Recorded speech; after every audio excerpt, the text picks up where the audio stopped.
வணக்கம். தமிழர்களின் உணர்வு சரியானதுதான். ஹிந்தி எதிர்ப்பு என்பது தமிழகத்துக்கு மட்டும் சொந்தமல்ல. ஹிந்தி திணிப்பு எதிர்ப்பில் தமிழகம் தனித்து நிற்கவில்லை என்பது தெளிவாகியுள்ளது. மொழிப்பற்று உள்ள எல்லா மாநிலங்களுக்கும் அந்த உணர்வு இருக்கிறது.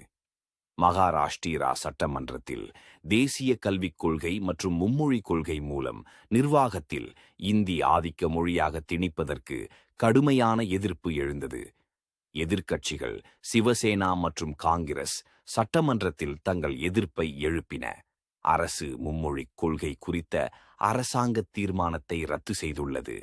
மாணவர்கள் ஏற்கனவே மராத்தி மற்றும் ஆங்கிலத்தை படிக்கிறார்கள். மேலும் இந்தியை மூன்றாவது கட்டாய மொழியாக கட்டாயப்படுத்துகிறார்கள் என்று மாநில தலைவர்கள் வாதிடுகின்றனர். மொழி கட்டாயமாக அல்ல, விருப்பத்தின் விஷயமாக இருக்க வேண்டும் என்று அவர்கள் வலியுறுத்துகின்றனர். இது நிச்சயமாக தமிழர்களின் உணர்வுக்கு வலுச்சேர்க்கிறது. தமிழர்களுக்கு எந்த மொழியில் படிப்பது, எந்த மொழியில் பேசுவது என்ற தேவைக்கேற்ற வாழும் திறன் இருப்பதால்தான் இன்று உலகெங்கிலும் கோலோச்சுகிறார்கள். அவர்கள் மேல் யாரும் எதையும் திணிக்கத் தேவையில்லை. இதைத்தான் பாரதிதாசன் தமிழ் எங்கள் உயிர் என்பதாலே வெல்லும் தரமுண்டு தமிழருக்கு புவிமேலே என்று முழங்கியிருக்கிறார். நன்றி. வணக்கம்.